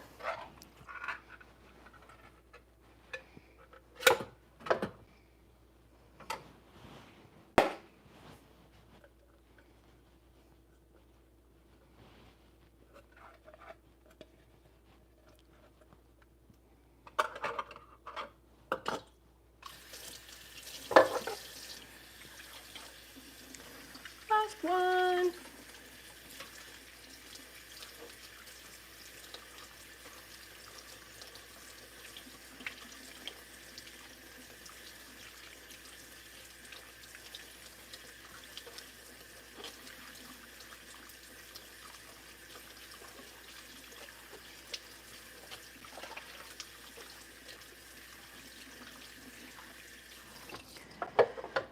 Okay, I gotta get my last bit of filtered water.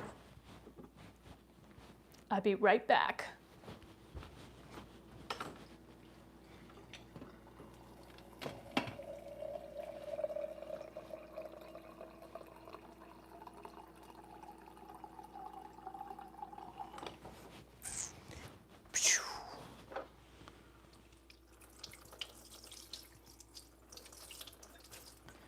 Okay. Woo! Just sprayed water everywhere.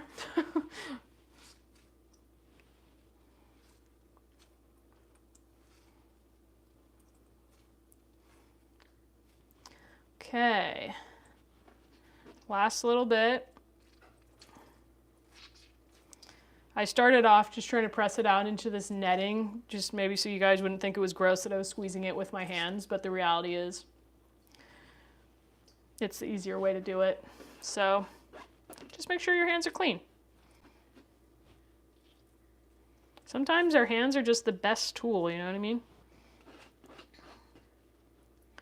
Okay, I'm gonna wash some of this tuna out because I don't want it to get stuck in here.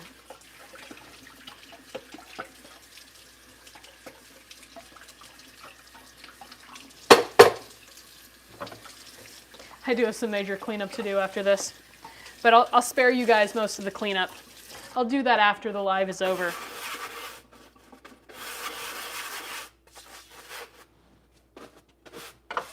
Besides this, because it needs immediate cleaning.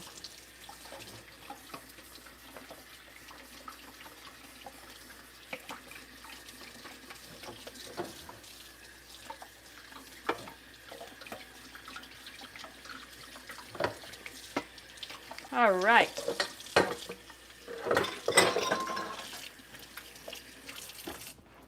Okay, now we're getting to the fun part. We're going to be adding all our goodies to the tuna salad. Ooh, I should put you on the other side. Lighting's better. There we go. Okay. First up.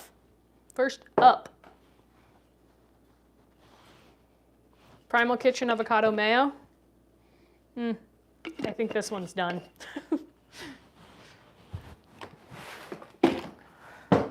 But worry not, I have another one. I just need a little rubber spatula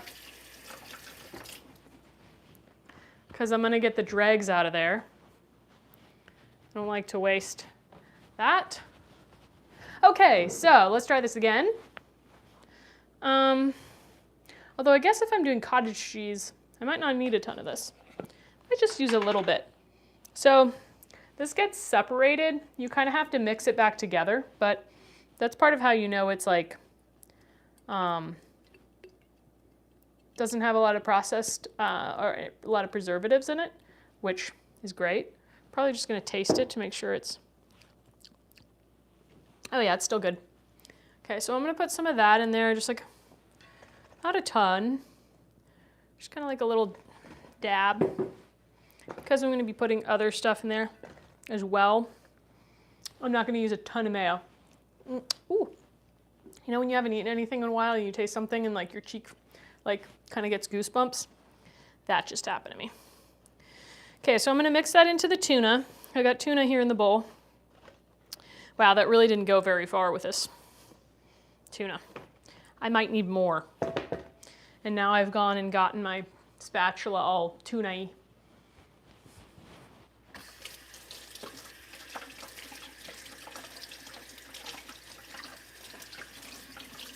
No big deal, we'll just wash it. Okay, so I'm gonna add a little more, and then I'm gonna add some of my homemade mustard. So I just made mustard for the first time. Very excited about it. It was very, very strong. I actually made it Friday, I think I said yesterday, but I made it on Friday. It started off very, very strong, but even just 2 days later, it's a lot less strong. So I put it in this little jar here.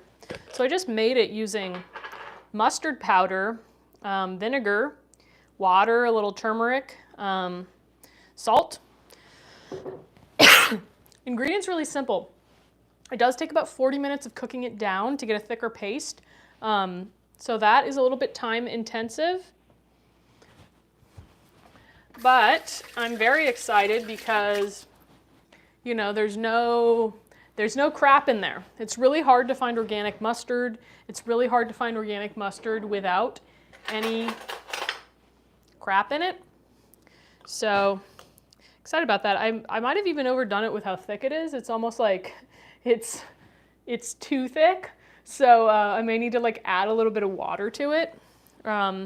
So we're gonna kind of err on the side of caution because it is pretty strong still. Still tastes pretty strong. And I don't want to put too much into the tuna salad and then be like, oh crap, it's way too strong.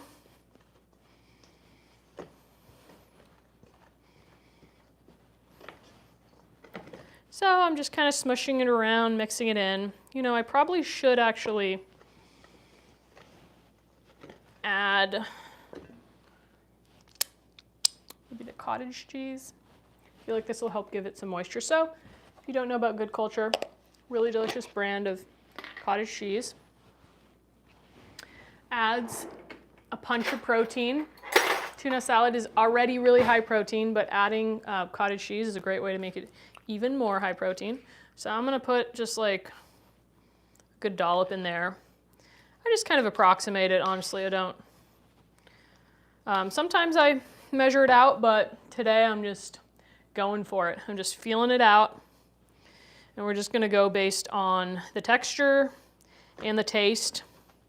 With adding mustard, mayonnaise, and cottage cheese, I may or may not actually need to add any salt. That's part of why I like to rinse it out, is because a lot of the things I'm adding have salt in them, plus the cheese has salt. So I just don't want to risk it getting too salty and being like just overly salty, and then it's not as tasty. So that's pretty good so far. I'm gonna maybe try a little bit of it. I feel like you can't really taste the mustard.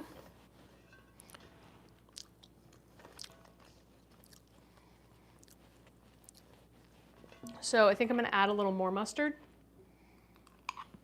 Do I dare? Yeah, it's pretty darn good, this homemade mustard. I'm actually like very, very pumped about it. It just doesn't spread out very well, so it's kind of hard to get it everywhere in this tuna.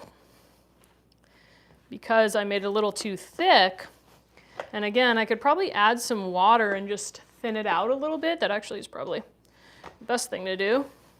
Give it a bit of a more squeezable mustard texture, more spreadable mustard texture. I think we're getting a little better here. I'm excited because this is going to be my lunch here in a few minutes.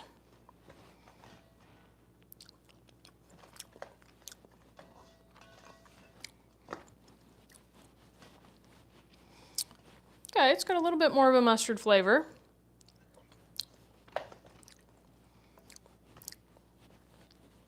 It's funny how the mustard itself tastes pretty strong, but it's kind of hard to get the taste to come through in here. Okay. I'm going to put this in. I don't think I'm going to add any more mayo, but I'm going to add several of these green onions, maybe all of them, I don't know yet. We're going to see. Depends also how much you like red onions. Most of these things you could omit or use other things that you prefer. One thing I like to add is pickled jalapenos. It adds a nice crunch. It adds a little bit of a bite. So if you're a fan of pickled jalapenos, then I highly recommend that. If you're a fan of a little bit of spice.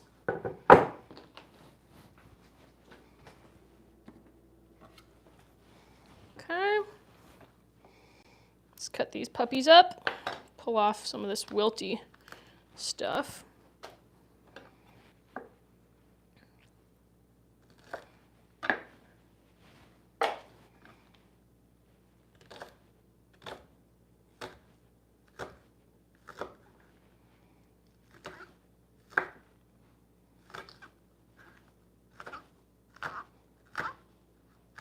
The one thing about tuna salad when you meal prep it, I mentioned earlier, it's good to be able to freeze things. I feel like tuna salad does not freeze well, so it's not the best thing to make such a large quantity of that you can't eat it within a few days. Because I feel like when it freezes, it doesn't all, like the texture just gets kind of funny. So I think it's better to just make it and eat it within, 3 to 5 days, or however long.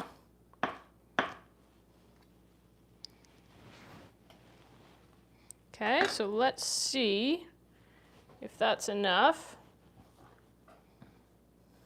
Let me know if you want to see inside the bowl, or if you care.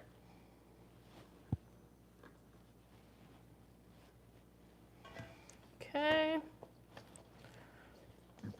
Again, how many you add is going to be to your taste. I think those 4 will be enough for this. Okay. And then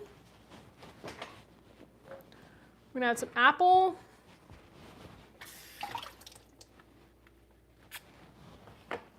Oops. Ow. And then we're going to add some cheese. And again, how much you add is entirely up to you. I'm going to start off with just a half apple and see how that looks. I like to cut it pretty small so there's not like giant chunks of apple in the salad, but it adds a really nice crunch to your tuna salad.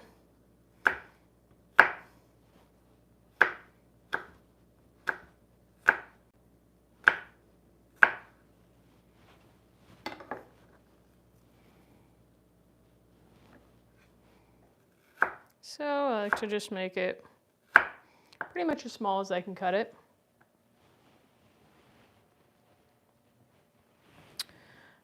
Good question, Andrew. The spices that I'm adding, well, so first of all, I added mayonnaise, obviously not a spice, but it's got some salt in it, and I added cottage cheese and mustard. And then I'm going to just taste it and see how it tastes. And then I'm likely going to add maybe salt if it needs it, some pepper, some garlic, and my favorite, dill.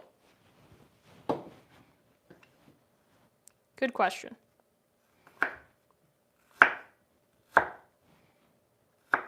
But you could obviously adjust the spices to whatever you like. Sometimes I add a little cumin in there also. So if you like cumin, you could put some cumin in there. It may not even necessarily need spices, because like I said, if you add different things to it that already have, you know, salt or spices, like I'm also going to be adding this jalapeno cheddar cheese.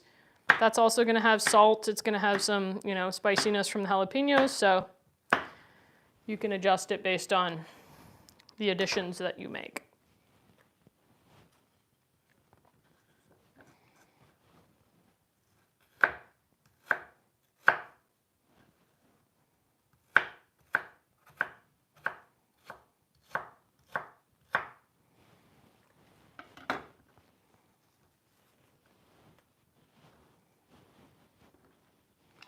Okay, I'm going to finish cutting this up. I'm going to mix it in. I'm going to see if it's enough. If it's enough, we're going to move on to our cheese, which I'm going to cut in a similar way, in similar little small chunks.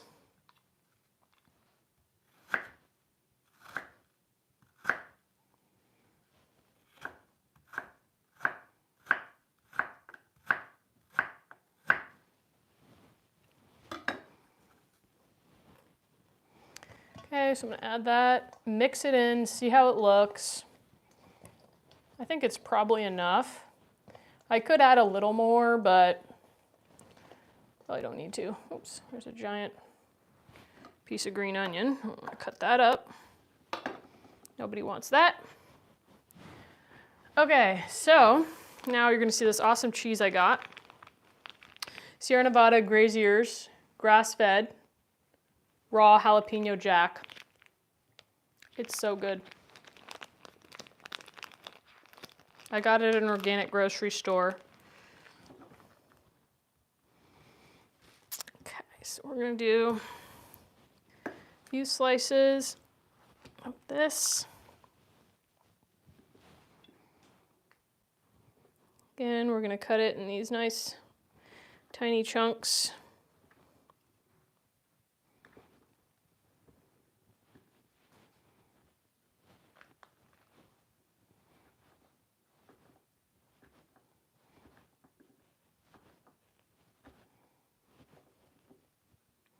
Obviously, if you are lactose intolerant or don't like dairy or it doesn't do well for you, you do not have to add dairy into this. It tastes really delicious without cheese. It tastes better with cheese if you love cheese, but it can still taste really good without cheese. So don't feel like you have to add cheese. But if you can, you definitely should. Okay, let's mix that in. Probably gonna need more because can't have enough cheese, in my opinion. Okay, I think I'll probably add one more slice here.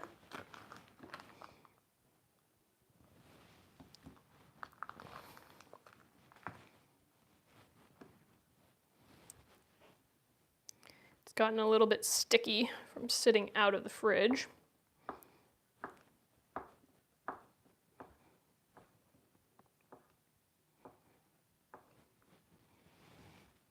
This is my first time, actually with this cheese, first time having raw jack cheese, and it did not disappoint. I've only had raw cheddar cheese, but this is really good cheese.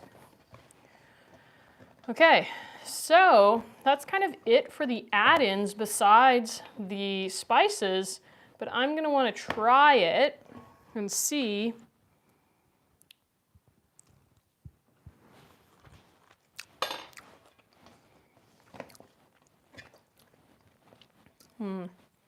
I think it could use a little more cottage cheese. Because like I said, no such thing as too much cheese.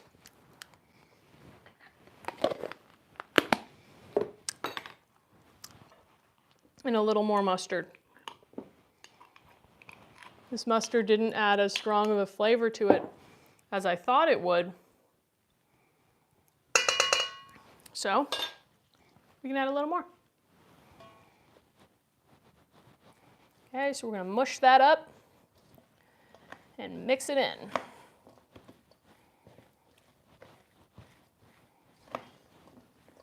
It is a little bit hard to make sure it like mixes all the way through this mixture because the tuna is also like kind of dry. And my mustard, like I said, doesn't spread super well. I probably need to thin it out.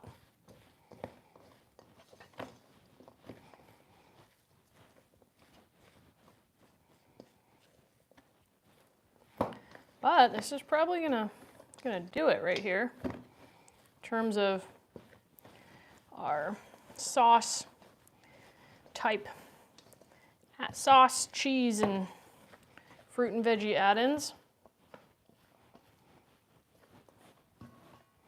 Okay, so try this out. Maybe it needs a little more apple. I think it needs more apple.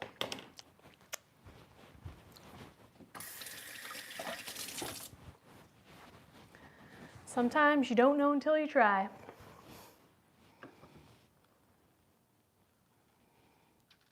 Let's see.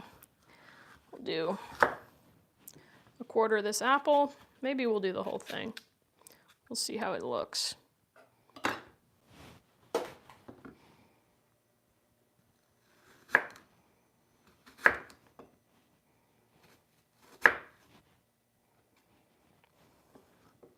These slices are not as even as my other ones, but it's okay.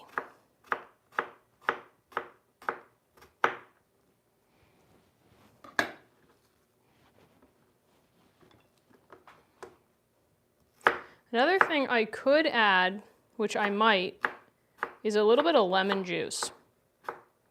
Because that's also going to just kind of help keep the apple in there fresh, and it adds a nice little zing. Nice little zing to it.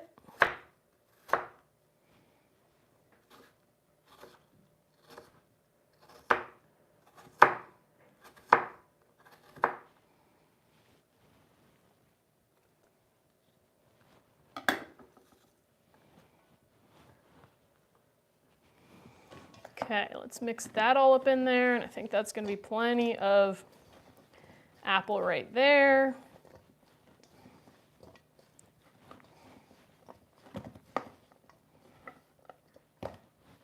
Yeah. Okay, so what I'm going to do now is I'm going to get a little bit of lemon juice. I'm going to put my cheese back in the fridge so it doesn't melt.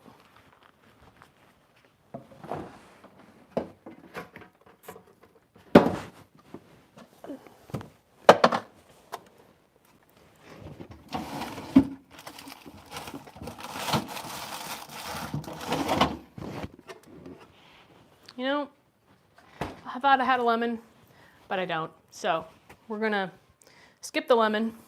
We're gonna go straight to adding in some pepper.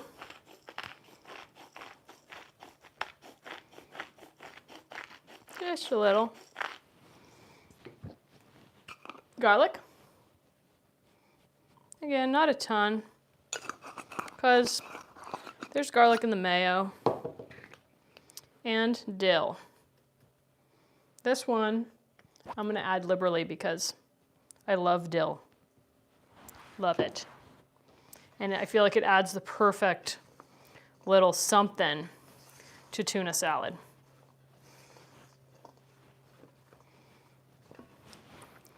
Like to mix it around, add a little bit more.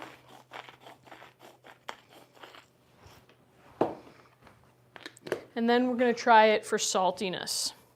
Because sometimes you don't need a lot of salt, especially if you've got a lot of other flavor. I mean, I got nothing against salt, but especially good quality salt.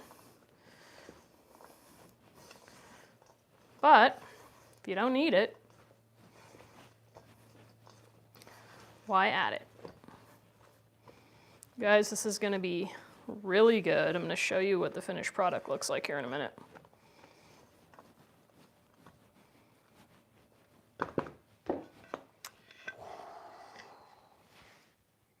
So good. Really high protein. I gotta get a bite with everything. My apple, where's my apple? There. Oh, I lost my green onion. It's hard to get a bite with everything. That one didn't have any cheese. Where's my cheese? That was a piece of apple. Maybe there's not enough cheese in here. Having a hard time finding my cheese. I think I might need more.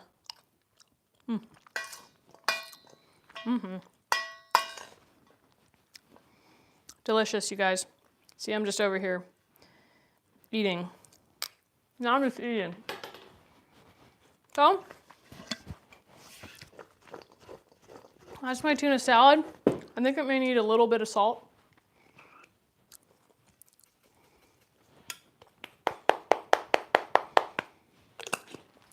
Wee bit of salt.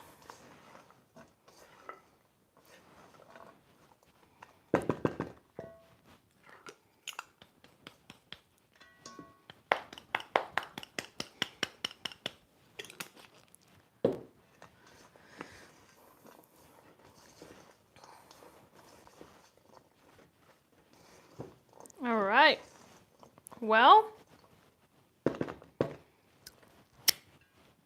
that's it. That's it for my meal prep. Beef stew is going to be cooking for a while, so I'm not going to keep you on here, but thank you for joining me for meal prep today. If you want to see more videos like this, more lives like this, let me know in the comments, and I hope you have a wonderful rest of your Labor Day weekend.